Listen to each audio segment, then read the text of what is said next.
Όλοι εσείς λοιπόν σήμερα εδώ, εμάς τους αγρότες, τους κτηνοτρόφους, τους μελισσοκόμους, μας δίνετε ακόμα μεγαλύτερη δύναμη, μας δίνετε όθηση να δυναμώσουμε κι άλλο τον αγώνα, να κλιμακώσουμε ως τη νίκη.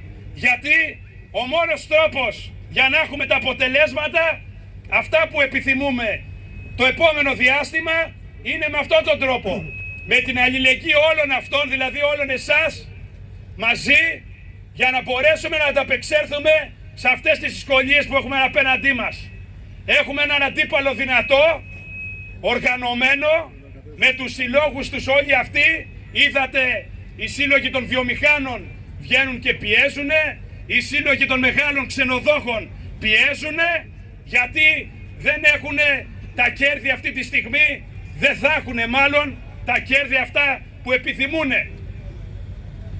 Εμείς όμως, αγαπητοί συνάδελφοι και φίλοι, είμαστε ακόμα πιο πολλοί και το δείχνουμε και από την υψηλή γέφυρα εδώ της Εύβοιας, όπως γίνεται σε δεκάδες σημεία της χώρας αυτή τη στιγμή, και από χτες εργατικά κέντρα, σωματεία, διάφοροι φορείς, μαθητές, δημόσιοι υπάλληλοι, δάσκαλοι, καθηγητές, όλοι μαζί σαν μια γροθιά, για να ανταπεξέλθουμε σε όλες αυτές τις δυσκολίες που μας βγάζουν όλους στο δρόμο.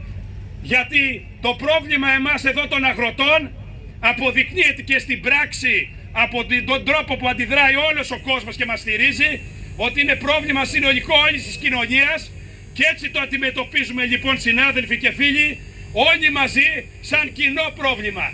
Γιατί άμα εμείς οι αγρότες δεν μπορούμε να παράγουμε προϊόντα φτηνά για σας και να μπορέσουμε να πληρωθούμε τα χρήματα αυτά που χρειαζόμαστε για να μείνουμε στην παραγωγή, έτσι και εσείς δεν θα μπορείτε να έχετε φτηνά και ποιοτικά προϊόντα.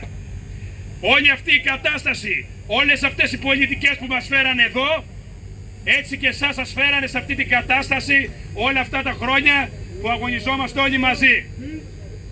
Σήμερα εδώ είμαστε σύλλογοι αγροτικοί, συνεταιρισμοί από τη Βόρεια Εύβοια, από την Αυλίδα, από τα Ψαχνά, από το Βασιλικό, Τριάδα, και άμα ξεχάσω και κανένα από την Κάριστο, ουσιαστικά όλοι οι αγρότες, οι κτηνοτρόφοι και οι μελισσοκόμοι, για να μην ξεχάσουμε και κανέναν, βρίσκονται εδώ.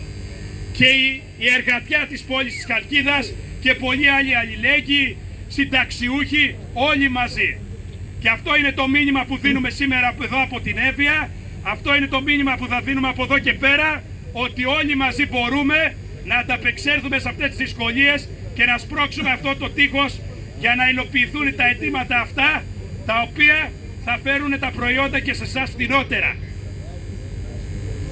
Συνάδελφοι, όλη αυτή η πίεση και η πρωτοφανής και μεγαλειώδης συμμετοχή των αγροτικών κινητοποιήσεων σε όλη τη χώρα αυτή τη στιγμή πραγματικά έχει καταφέρει και έχει στριμώξει την κυβέρνηση, την έχει φέρει στα δύσκολα, φαίνεται και από τις δηλώσεις της. Προσπαθεί τη μία με απειλές και την άλλη λέγοντας ότι δεν ξέρει τι ζητάμε. Βλέπετε πως αντιδρούνε. Τη μία μας λένε δεν ξέρουν τα αιτήματά μας, λίγες μέρες μετά τα γνωρίζουν και μας φωνάζουν σε συνάντηση. Όμως εμείς όλοι μαζί, όπως βγήκαμε στο δρόμο, έτσι και στη νίκη αποφασίσαμε όλοι μαζί να πάμε σε συνάντηση, αφού το αποφασίσουμε οι ίδιοι. Τα αιτήματα στάλθηκαν, είναι αποφασισμένα ομόφωνα από όλα τα μπλόκα της χώρας και έχουν σταλεί στην κυβέρνηση.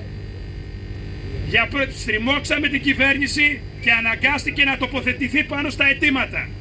Δεν έχουμε ακόμα τις απαντήσεις αυτές που επιθυμούμε, όμως έχει κάνει βήμα πίσω η κυβέρνηση. Τοποθετείται πάνω στα αιτήματα που στείλαμε όλοι εμείς μαζί. Αυτό που θα κάνουμε από εδώ και πέρα, και εμείς εδώ και τα τρία μπλόκα της Εύβοιας, όπως και όλα τα μπλόκα σε όλη τη χώρα, είναι να κλιμακώσουμε ακόμα πιο πολύ τα μπλόκα μας και τις κινητοποιήσεις μας, να τα ενισχύσουμε με ακόμα περισσότερο κόσμο, και σήμερα η παρουσία σας είναι αυτό που χρειαζόμασταν, η όθηση που θα μας βοηθήσει να μείνουμε στο δρόμο όσο χρειαστεί, μέχρι να υλοποιηθούν και να δοθούν λύσεις στα αιτήματά μας για να μπορέσουμε να συνεχίσουμε την παραγωγή μας. Σας ευχαριστούμε όλους από καρδιάς για την παρουσία σας. Είναι πραγματικά συγκλονιστικό φυσικό αυτό που ζούμε και στους δρόμους ερχόμενοι εδώ. Η αλληλεγγύη, τα κορναρίσματα, οι γροθιές που είναι ψηλά, αυτά μας κρατάνε δυνατούς. Να είστε καλά, καλή δύναμη, καλή αντάμωση στους αγώνες που θα έρθουν. Θα παραμείνουμε δυνατοί στα μπλόκα μέχρι να υλοποιηθούν τα αιτήματά μας.